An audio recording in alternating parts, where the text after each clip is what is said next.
శ్రీ గురుభ్యో నమ. హరి ఓం. మనం దేవాలయంలోకి వెళ్ళినప్పుడు కానీ, పెద్దవాళ్ళకి నమస్కారం చేసినప్పుడు కానీ, యతీశ్వరులకు నమస్కారం చేసినప్పుడు కానీ, గురువుగారికి నమస్కారం చేసినప్పుడు కానీ, తల్లిదండ్రులకు నమస్కారం చేసినప్పుడు కానీ చెప్పవలసినటువంటి విధానం ప్రాచీన ఋషులు మనకి ఉపదేశం చేసింది. రెండు చెవులు చేత్తోటి పట్టుకుని ఇలాగా ఎడమ చెవినేమో కుడి చేత్తోటి, కుడి చెవిని ఎడమ చేత్తోటి పట్టుకుని చతుస్సాగర పర్యంతం గోబ్రాహ్మణేభ్య శుభం భవతు ఆంగీరస ఆయాస్య గౌతమత్రియార్షేయ ప్రబలాన్విత గౌతమ సగోత్ర యజుశేఖాధ్యాయీ సుబ్రహ్మణ్య శర్మ అహంభో అభివాదయే అని ఆ మంత్రాన్ని చెప్పి అభివాదం చెయ్యాలి పెద్దలకు. అంటే ఈ మంత్రం యొక్క తాత్పర్యం ఏమిటి అంటే, చతుస్సాగర పర్యంతం, ఈ భూమికి చుట్టుపక్కల ఉండేటటువంటి భూమండలానికి చతుస్సముద్రములు మధ్యలో ఉండేటటువంటి భూమండలంలో ఉండేటటువంటి గోబ్రాహ్మణేభ్య శుభం భవతు, గోవులు బ్రాహ్మణులు ఆరోగ్యంగా సుఖంగా జీవించాలి అని చెబుతూ ప్రార్థన చేస్తూ, నేను ఫలానా గోత్రంలో పుట్టాను, నా గోత్రానికి ఫలానా ఫలానా ఋషులు అధిదేవతలుగా ఉన్నారు. కొన్ని గోత్రాలకు 3 ఉంటారు, కొన్ని గోత్రాలకు 5 ఉంటారు, కొన్ని గోత్రాలకు 7 ఉంటారు ఋషులు. అలాగా ఏ గోత్రానికి వారు ఆ ఋషులను అధిదేవతలుగా చెబుతూ, నేను ఫలానా వేదం చదువుకుంటున్నాను అని చెప్పి, నా పేరు ఫలానా శర్మ అని చెప్పి నమస్కారం చెయ్యాలి. ఇది బ్రాహ్మణ కుమారుడికి ఉపదేశం చేసినప్పుడు తండ్రి గారు ఈ విధానాన్ని ఉపదేశం చేస్తారు. ఇందులో ఇప్పుడు మనం తీసుకోవలసింది ఏమిటి అంటే, గో బ్రాహ్మణేభ్య శుభం భవతు. ఏమయ్యా, మరి ఇన్ని లక్షల కోట్ల జీవరాశులు ఉన్నాయి కదా, ఆ భగవంతుడి సృష్టిలో అన్నీ సమానమే కదా, అయినప్పుడు గోవు బ్రాహ్మణులు మాత్రమే సుఖంగా ఉండడం ఏమిటి, మిగతా వాళ్ళు సుఖంగా ఉండక్కర్లేదా అనే ప్రశ్న కొంతమంది వేయడానికి అవకాశం ఉంది. ఈ రెండింటిని ఎందుకు చెప్పారు అంటే, ఇక్కడ గోవు సమాజానికి ఆహారాన్ని ఇచ్చేటటువంటి మాతృమూర్తి ఆవిడ. ఆ గోవు గోమాత. వేదంలో కూడా ఏం చెప్పారంటే, మాతృ శబ్దము 3 చోట్ల మాత్రమే అన్వయమవుతుంది అన్నారు. ఒకటి, మనకి జన్మకి కారణమైనటువంటిది, పెరగడానికి కారణమైనటువంటిది, తర్వాత మళ్ళా అందులో లీనమైపోయేటటువంటిది భూమి, భూమాత. ఆ భూమి నుండి ఒక జీవి పుడుతోంది, భూమి వల్ల ఆహార పదార్థాల వల్ల పెరుగుతోంది, మళ్ళా భూమిలోనే కలిసిపోతోంది, భూమాత. రెండవది గోమాత. ఎవరైనా దురదృష్టవంతులైనటువంటి పిల్లలు తల్లుల్ని కోల్పోయినట్లయితే శైశవ దశలో, అటువంటి పిల్లలకి, రోజుల పిల్లలకు కూడా మరి గోమాత యొక్క అమృత ధారలను, అమృత క్షీరాన్ని ఇచ్చి ఆ పిల్లల్ని బతికిస్తూ ఉంటారు. ఇంకా క్షీరదములు అనేక రకాలు ఉన్నప్పటికీ కూడా ఆ గోమాత యొక్క అమృతధారలే జీవితాన్ని ఇస్తాయి ఆ శైశవ దశలో ఉండేటటువంటి బిడ్డలకు, వృద్ధులకు, అనారోగ్యవంతులకు, ఇంతమందికి ఆ గోవు యొక్క అమృతధార జీవనాన్ని ఇస్తోంది. కాబట్టి గోమాత మన యొక్క తల్లితో సమానమైనటువంటి గోవు, అక్కడ మాతృ శబ్దం అన్వయమవుతుంది. మూడవది, మనకి జన్మనిచ్చినటువంటి తల్లిగారు, వారికి కూడా మాతృశబ్దం అన్వయం అవుతుంది, జన్మనిచ్చిన తల్లి. ఈ రకంగా ఈ గోమాత సమాజాన్ని పోషిస్తోంది. బ్రాహ్మణేభ్య అన్నప్పుడు బ్రాహ్మణ శబ్దం ఎందుకు వాడారు అంటే, 4 వర్ణముల వారు ఉన్నారు, వర్ణాశ్రమ ధర్మాలు ఉన్నాయి.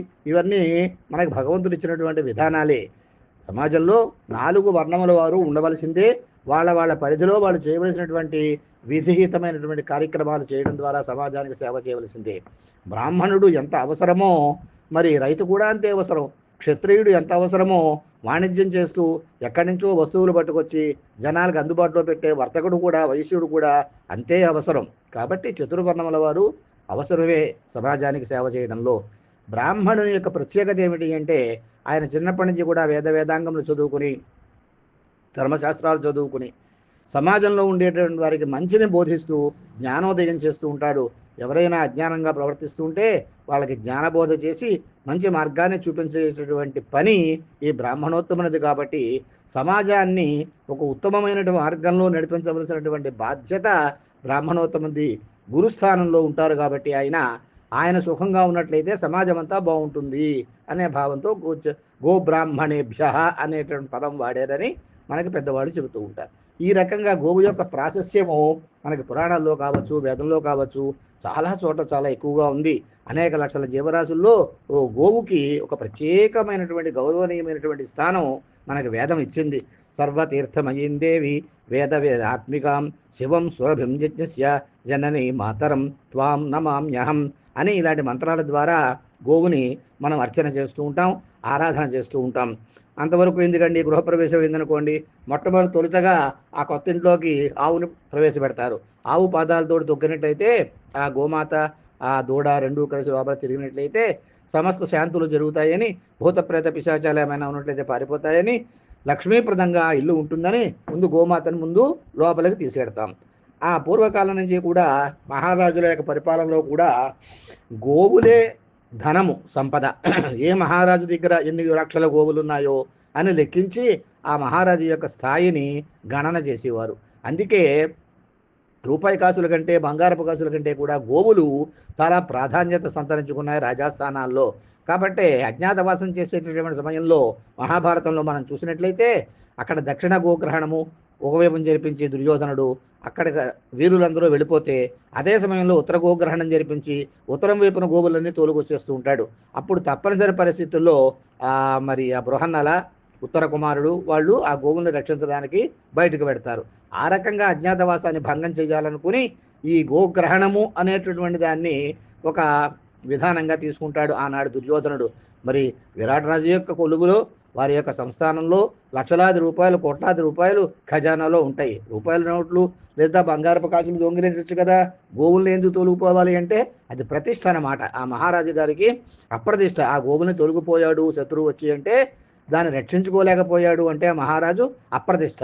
కాబట్టి ఆ గోవుని రక్షించుకోవడానికి వాళ్ళు శతవిధాల ప్రయత్నం చేసి ఆ రకంగా యుద్ధానికి వెళ్ళడం జరుగుతుంది. అంతటి విశిష్టమైనటువంటి ఆ గోవు శబల అనేటటువంటి గోవు వశిష్ఠ మహర్షి దగ్గర పూర్వకాలంలో ఉండేది. ఆ వశిష్ఠుడు తపస్సు చేసుకుంటుంటే ఆ దారంపడ వెళ్ళిపోయేటటువంటి ఓ మహారాజు గారు కొంత సైన్యంతో కూడి వెళుతూ, విశ్వామిత్రుడు అనే మహారాజు అనమాట, వెళుతూ దాహం వేసి అక్కడికి వచ్చి కూర్చొని మంచినీళ్ళు అడుగుతాడు ఆ వశిష్ఠుడు మహర్షిని. దాహం ఏమిటయ్యా, నీకు భోజనమే పెడతాను నేనంటే, నేను కాదు, నాకు లక్షలాది మంది వెనకాల సైన్యం ఉన్నారు, వాళ్ళందరికీ నువ్వెక్కడ పెట్టగలవు అంటాడు. నేను అందరికీ పెడతాను కదా అని చెప్పి వశిష్ఠుడు అందరినీ కూర్చోబెట్టి ఆ వెనకాల వచ్చినటువంటి సైనికులతో సహా ఒక అరగంటలో వాటికి కావలసినటువంటి పదార్థాలు ఎవరికి ఏది కావాలంటే అది విస్తట్లో ప్రత్యక్షమయ్యేలాగా ఏర్పాటు చేస్తాడు. ఎలా చేయగలిగావు ఇంత చిన్న సమయంలో అని చెప్పేసి ఆ విశ్వామిత్రుడు ప్రశ్నిస్తే, ఆ శబల అనేటటువంటి ఆ కామధేనువుని చూపించి ఆమె యొక్క దయ వల్ల నేను ఇవన్నీ పెట్టానయ్యా అంటే, అప్పుడు ఆ విశ్వామిత్రుడు ఆశపడి ఈ గోవుని నేను తొలుగుపోతాను, నా దగ్గర ఉండాలి, మహారాజు దగ్గర నీకెందుకు ఇదని చెప్పంటే అలా ఇవ్వడానికి కుదరదు అంటాడు. కానీ విశ్వామిత్రుడు బలవంతంగా ఆ గోవుని తీసుకెళ్ళిపోదాం అనుకునేటప్పటికీ ఆ గోవులోంచి కొన్ని వందల మంది, వేల మంది పురుషులు వచ్చి ఆ యుద్ధం చేసి ఆ సైనికులను చంపేసి ఆ గోవుని రక్షిస్తారు. ఆ రకంగా వెనక్కి ఉండిపోతుంది. విశ్వామిత్రుడు కూడా చాలా బాణాలు వేసి మరి ఆ వశిష్ఠుల వారిని వధిద్దామని ప్రయత్నం చేస్తాడు. ఆ సమయంలో కోపం వచ్చి గోవుని ఇవ్వలేదని. కానీ వశిష్ఠుడు ఆ దండాన్ని అక్కడ పెట్టి బ్రహ్మదండాన్ని జపం చేసుకుంటూ ఉంటాడు. మొత్తం విశ్వామిత్రుడు వేసిన బాణాలన్నీ బ్రహ్మదండం మింగేస్తూ ఉంటుంది. అప్పుడు తెలుసుకుంటాడు విశ్వామిత్రుడు వశిష్ఠుని యొక్క ఆ తపశ్శక్తిని. తెలుసుకుని ఆ మహారాజు తాపసి అయి చివరికి రాజర్షి అయి బ్రహ్మర్షి అవుతాడు.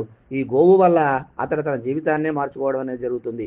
అలాగే జమదగ్ని కుమారుడైనటువంటి పరశురాముడు కూడా మరి తండ్రి గారి దగ్గర ఉండే గోవుల్ని కార్తవీర్యార్జునుడు దొంగిలించి పట్టుకెళ్ళిపోతుంటే ఆ ధేనువును రక్షించడానికి 1000 బాహువులు కలిగినటువంటి ఆ కార్తవీర్యార్జునుడిని కూడా చంపేసి పరశురాముడు ఆ గోవుని, ధేనువుని వెనక్కి తీసుకొస్తాడు. మనకి చరిత్ర చూసినట్లయితే రఘువంశంలో కూడా రఘు మహారాజు గారి యొక్క పూర్వీకుడు దిలీపుడు అనేటటువంటి మహారాజు కూడా రాజ్యసభలోకి ఒకనాడు ఓ గోవు పరిగెత్తుకుని వస్తుంది. వెనకాల సింహం తరుగుతోంది. ఎక్కడి నుంచో తరుగుకుంటూ వస్తోంది. మహారాజా నన్ను కాపాడాలంటుంది ఆ గోవు. సింహం వెనకాల వచ్చి గోవుని పట్టుకుంటుంది. పట్టుకుని మనుష్య భాషలో గోవేమో రక్షించమని అడుగుతుంది. ఆ సింహం మేము 4 రోజుల మట్టి నేను ఉపవాసం ఉన్నాను, నాకు ఆహారం దొరకలేదు, ఇప్పుడు ఆహారం దొరికింది, నువ్వు దీన్ని రక్షిస్తే నా ఆకలి మాట ఏమిటి, నువ్వు రాజువు కదా, నా ఆకలి తీర్చాలి కదా అని చెప్పేసి గొడవ పెడితే సింహము చివరికి దిలీపుడు గోవుని రక్షించడం కోసం అని చెప్పి గోవుని పక్కకి తెప్పించి తాను మెడ వంచి అక్కడ నిలబడి నన్ను తినేసేయి, నన్ను ఆహారంగా తీసుకో, గోవుని రక్షించని చెప్పి ఆయన తాను అర్పణ చేసుకోవడానికి శరీరాన్ని సిద్ధమైతే అప్పుడు సింహం ఆకారంలో ఉండేటువంటి ధర్మదేవత ప్రత్యక్షమై ఆ దిలీపుణ్ణి ఆశీర్వచనం చేస్తుంది. అలాగే మనం బతికుండగా కానీ లేదా చనిపోయిన తర్వాత మన తర్వాత వాళ్ళు కానీ గోదానం చేయడం అనేటటువంటిది, వైతరణి నది అనే ఒక నదిని దాటి ఈ జీవుడు స్వర్గలోకానికి వెళ్ళాలి అంటే, ఆ నదిని దాటాలంటే గోవు యొక్క తోక పట్టుకుని ఈ జీవుడు వెళ్ళాలి. కాబట్టి గోదానం చేసుకోవడం లేదా తర్వాత వాళ్ళు చేయడం అనేది కూడా మనం చూస్తూ ఉంటాం. అంతేకాదు వృషోత్సర్జనం అని చెప్పి ఓ కార్యక్రమం ఉంది. అది ఇప్పుడు బాగా తగ్గిపోయింది అనుకోండి, కనుమరుగైపోయింది. ఇప్పుడు వృష ఉత్సర్జనము అంటే ఒక వృషభమును వదిలిపెట్టుట. ఈ గోసంతతిని బాగా అభివృద్ధి చేయడం కోసం పూర్వకాలంలో సంపన్నులైన వాళ్ళు మహారాజులు ఏం చేసేవారంటే, వాళ్ళ గోశాలలోంచి బాగా బలిష్టమైనటువంటి ఒక గిత్తదూడని తీసుకుని, ఓ పెయ్యదూడని తీసుకుని, ఆ గిత్తదూడకి పునరుత్పత్తి చేసేటటువంటి వయస్సు వచ్చిన తర్వాత ఆ గిత్తదూడకి పెయ్యదూడకి పెళ్లి చేసేవారు. దాని 2 రోజుల కార్యక్రమం అది. విధంగా వేద విహితముగా అంచేత అలా పెళ్లి చేసి ఆ కార్యక్రమం అంతా జరిపి ఆ గిత్తదూడకి చట్ట మీద 2 ముద్రలు వేసేవారు. అదే విష్ణు శంకు చక్రములు అన్నమాట. ముద్ర వేసి వదిలిపెట్టేస్తే సమాజంలో అది ఎక్కడ తిరిగినా సరే ఎవరు ఆపడానికి వీల్లేదు. చక్కగా తిరుగుతూ అది ఆ యొక్క గో సంతతిని వృద్ధి చేయడానికి అది తోడ్పడుతూ ఉంటుంది. ఆ రకంగా దాన్నే ఆంబోతు అంటారు. ఆవు పోతు ఆంబోతు. అచ్చోసిన ఆంబోతులా తిరుగుతున్న సామెత కూడా అక్కడి నుంచే వచ్చిందనమాట. వెనకాల అచ్చు వేయడం అంటే చట్ట మీద దాన్ని కాల్చి గుర్తుగా దీన్ని ఎవరూ కట్టకూడదు, దీన్ని ఎవరూ బంధించకూడదు, ఇది ఈ గోసంతతిని ఉత్పత్తి చేయడం కోసం, అభివృద్ధి చేయడం కోసం వదిలిపెట్టబడినటువంటి నందీస్వరూపము అని ప్రజలకు తెలియడం కోసం ఆ ముద్రలు వేసేవారన్నమాట. ఆ రకంగా గోసంతతిని అభివృద్ధి చేయడం కోసం పెద్దవాళ్ళు, మహారాజులు, సంపన్నులు వృషోత్సర్జనము అనేటటువంటి ఆ కార్యక్రమాన్ని జరిపేవారు. అది ఇప్పుడు కనుమరుగైపోయింది. ఎవరో సంపన్నులు లేని వాళ్ళు ఎక్కడో పల్లెటూళ్ళల్లో చేస్తున్నారేమో కానీ. కాబట్టి ఇప్పుడు చనిపోయిన తర్వాత ఒక జీవి ఆ 10 రోజులు జరిగేటటువంటి కార్యక్రమంలో 11వ రోజున వేదవిహితముగా మంత్రపూరితముగా ఈ వృషోత్సర్జనం అనే కార్యక్రమాన్ని ఆ కొడుకు చేస్తాడు. ఆ కర్మకాండ చేసేటప్పుడు 2 దర్భలు కాల్చి ఆ మంత్రాలన్నీ చదివి అది గోవు, ఇది వృషభము అని వదిలిపెడతాడు. ఆ రకంగా కార్యక్రమం చేయడం ద్వారా ఆ పితృదేవతలు తరించి వాళ్ళు నరకాన్ని కాకుండా స్వర్గలోకాన్ని పొందుతారనేది ఒక మన పౌరాణికంగా వేదంలో చెప్పబడినటువంటి విషయం. కాబట్టి ఈ రకంగా గోవు యొక్క ప్రాధాన్యత ఎన్నో ఎన్నో ఎన్నో రకాలుగా ఉంది. ఈ సంక్షిప్తమైన సమయంలో ఇంతకంటే చెప్పడం కొంచెం కష్టం కాబట్టి ఇక్కడతో మనం ఆపు చేద్దాం. గోమాతను పూజిద్దాం, ఆమె యొక్క అనుగ్రహంతో లక్ష్మీప్రదంగా ఉందాం. స్వస్తి.